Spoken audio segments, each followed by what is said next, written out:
Hi and welcome to the latest ancient Egypt news from the first days of May.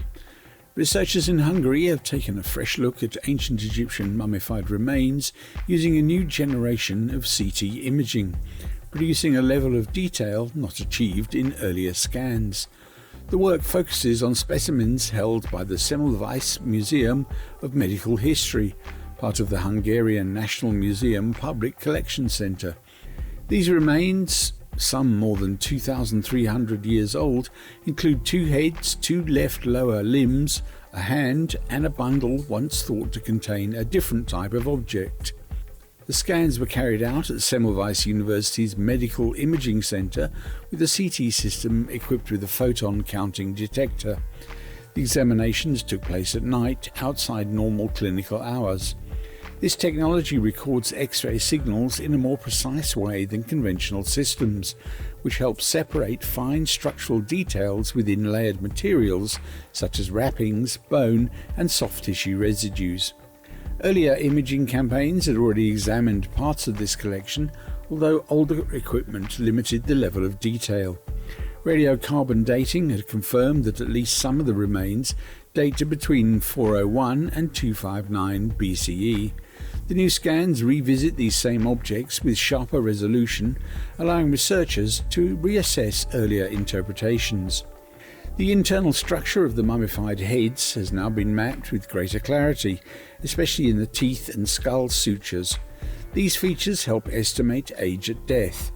The improved data also support future digital reconstructions of the skulls, with the possibility of facial reconstructions based on anatomical evidence. The lower limbs offered new clues as well. One specimen, previously difficult to diagnose, now shows signs consistent with osteoporosis. Researchers are working to determine whether this condition developed with age or resulted from disease. The second limb appears to belong to a younger individual, although a precise age range has not yet been established. One of the more surprising findings concerns a wrapped bundle that had been misidentified in the past. Initial visual inspection suggested a human head, and later a bird mummy. Earlier CT imaging corrected this to a human foot. The latest scans go further, revealing multiple layers of bandaging with distinct structural patterns. These details provide information about embalming practices and the handling of the body after death. The reason why this foot became separated from the rest of the body remains unclear. The mummified hand included in the study also draws attention. Researchers are examining bone size and development to determine whether it belonged to a child or an adult. The same data could help estimate sex and age. Work on the data set continues with detailed evaluations still in progress. The team expects that the high-resolution images will support more accurate diagnoses and a better understanding of both health conditions and mummification techniques in ancient Egypt. The ancient city of Napata in present-day Sudan stood for centuries as a centre of power in the Kushite kingdom. New research links this long history to changes in the Nile River and the land around Jebel Barkal, where the city took shape. A team from the University of Michigan worked with Sudanese researchers to study the river valley beneath the site. Their goal focused on how the Nile shifted over the past 12,500 years and how these changes shaped settlement. The study appears in the Proceedings of the National Academy of Sciences. Fieldwork involved 26 sediment cores taken across the valley. Each core reached between 5 and 13 meters deep. Samples were collected at regular intervals. The team used optically stimulated luminescence and radiocarbon dating to build a timeline of river activity. Pottery remains added further dating control. The record shows a major change in the river's behaviour. During the early and middle Holocene, the Nile cut deeply into its valley. Around 4,000 years ago, rainfall patterns shifted. The river slowed and began to deposit sediment instead of eroding land. Over time, layers of clay and silt built up to nearly 10 meters thick and formed a broad floodplain. Near Jebel Barkal, the Nile entered a long period of stability. The Fourth Cataract, located upstream, played a central role. Rapids and islands in this stretch reduced the river's force. Sediment settled more easily as energy dropped. The narrow valley also helped control how water spread across the land. These conditions shaped a landscape suited for settlement. The floodplain supported farming and lowered the risk of destructive floods. Water remained accessible throughout the year. Jebel Barkal held religious importance as well, which reinforced the area's role as a cultural centre. Napata developed into a major city between about 1070 BCE and 350 CE. Archaeological remains include pyramids, temples and palaces linked to Kushite rulers. The city stood within a wider network that connected with Egypt and other regions of the ancient world. The study shows how river behaviour and human activity stayed closely linked. Shifts in flow and sediment shaped where people built and how they sustained their communities. A stable river system supported long-term occupation at Napata. Research at the site continues despite ongoing conflict in Sudan. Local archaeologists from the National Corporation for Antiquities and Museums remain active in the field with support from international partners. Their work adds new data from a region with fewer large-scale studies compared to Egypt. This combination of geological and archaeological evidence provides a clearer picture of how the Nile influenced one of Africa's early civilizations. Changes in climate and river patterns played a direct role in the rise and persistence of Napata and the Kushite kingdom.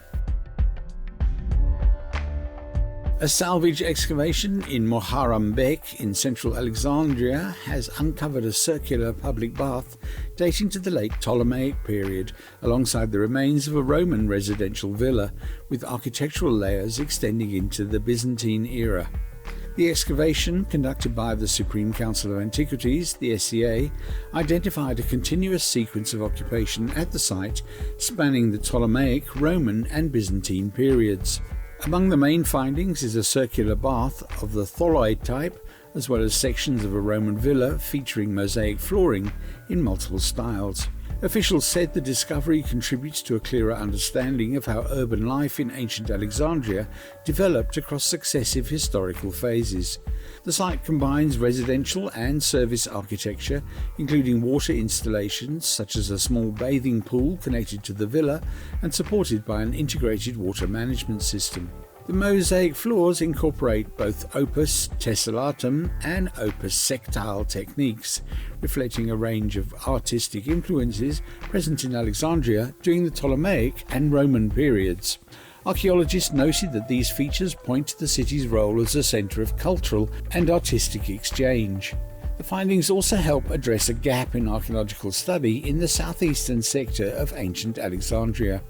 Researchers said the results support earlier attempts to map the city's historical layout, including work by Mahmoud Bey el-Falaki, which used astronomical measurements and topographical analysis to reconstruct the urban plan.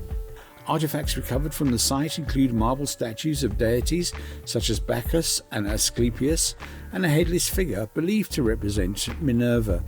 Additional finds include coins, lamps, pottery vessels and stamped amphora fragments, indicating active commercial and cultural connections across the Mediterranean. Initial conservation work has begun on the artifacts, with plans under study to display selected pieces at the Greco-Roman Museum.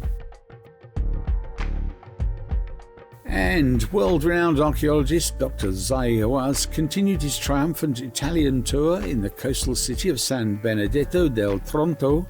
As part of his 9th stop, Dr. Hawass delivered a captivating lecture attended by over 1,000 enthusiasts and intellectuals. During the event, Dr. Hawass showcased the most recent groundbreaking discoveries in Saqqara, including ancient coffins and vibrant tombs that have provided new insight into ancient Egyptian beliefs. He also detailed the wonders of Luxor's lost golden city, the largest administrative and industrial city of the Egyptian Empire. Furthermore, he presented the latest updates from the Giza Plateau, specifically the high-tech exploration of the Great Pyramid of Khufu, revealing secrets from its newly explored passages. Dr. Hawass reaffirmed that the Grand Egyptian Museum, the GEM, now officially open, stands as Egypt's gift to the world, inviting the Italian public to witness the majesty of pharaonic history firsthand. He also spearheaded a call for international support and signatures for the repatriation of smuggled artifacts, including the bust of Nefertiti, the Rosetta Stone and the Dendera Zodiac, asserting their rightful place with the GEM. The lecture was followed by a massive book signing session for approximately 1,000 attendees. Fans of the Man with the Hat lined up for hours to meet the iconic archaeologist, expressing their profound admiration for ancient Egyptian civilization and their eagerness to visit a safe and welcoming Egypt. And that's it for this week. This news podcast is brought to you by Ted Laux and GNT Tours. Ancient Egypt News is rated in the top 5 Egypt history podcasts according to feedspot.com. For 2026 tour dates, check out our website, gnttours.com. Follow us on social media. Thanks for listening to this episode. Please feel free to comment and share. Until next time, thanks again. Cheers. Bye-bye.